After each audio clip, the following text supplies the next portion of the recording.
So, if you've ever looked into spiritual awakening, you've probably heard that classic story, right? The one about a single dramatic moment where everything just clicks. It sets up this huge expectation. But what if that common story isn't the whole story? I mean, this is the narrative we all know.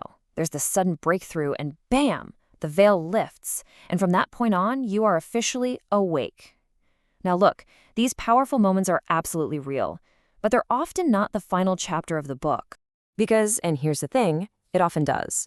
That initial high starts to wear off, old habits kind of creep back in, and that crystal clear insight gets, well, a little foggy. And that's where the real confusion starts, leaving so many of us wondering if we failed or if we just imagined the whole thing. So let's just dive right into this powerful idea, what I like to call the one-moment fantasy.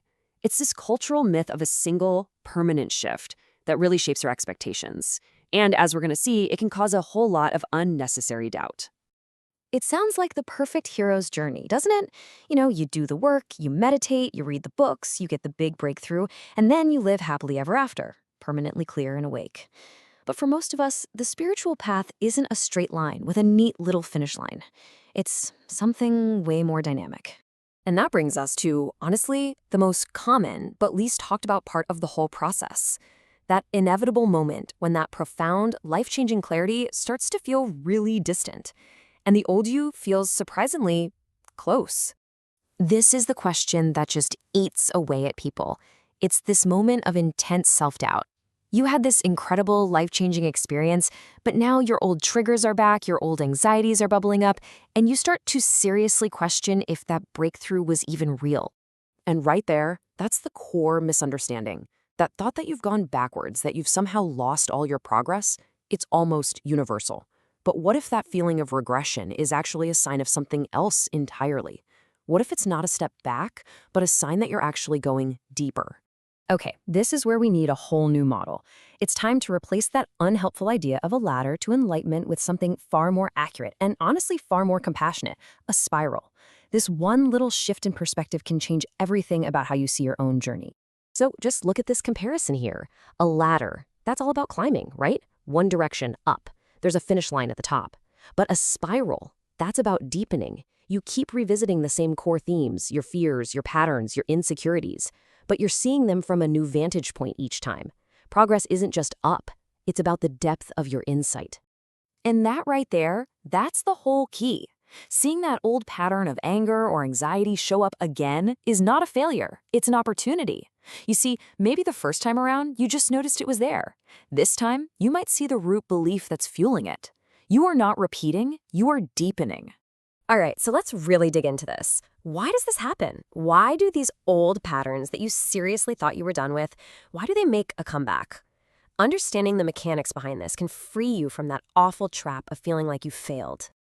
I mean, this really is the central fear, isn't it? After all that work, after that incredible moment of freedom, to feel like you're right back where you started.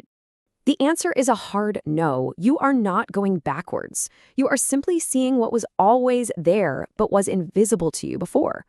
Think of it this way. It's like cleaning a room. First, you get all the big, obvious trash off the floor. It's only after that's done that you start to notice the dust in the corners and the cobwebs on the ceiling. You didn't make the room dirtier. Your standards of what clean means just got way higher. And the reason this happens in these waves is because our conditioning is literally built in layers. That first awakening might shatter your conscious beliefs, the stories you tell yourself. The next wave might reveal those unconscious, automatic reactions that have been running your life. And an even deeper wave might start to loosen the very sense of a solid you that holds it all together. The process has to be gradual to work through each of these deeper layers. Okay, so what does all this actually mean for you, right now, wherever you are on your own path? How can you use this understanding to navigate the inevitable ups and downs without falling into despair or confusion? Here are the crucial takeaways, the things to really hold on to. First, you didn't lose it. That insight is now a part of you. Second, you're not regressing. You're seeing more of the picture. This whole cycle, it's supposed to happen. It's a sign the process is working. Awakening is ongoing. You don't ever need to be done. And maybe the most important part, the more you accept that this is just how it works and you stop resisting it, the easier and more insightful the whole thing becomes. And ultimately, that's the profound shift. It reframes everything. Awakening isn't some state you achieve and then have to cling to for dear life. It's a commitment to an ongoing process of seeing, of noticing, of waking up again and again to what is actually here right now. The journey itself truly is the destination.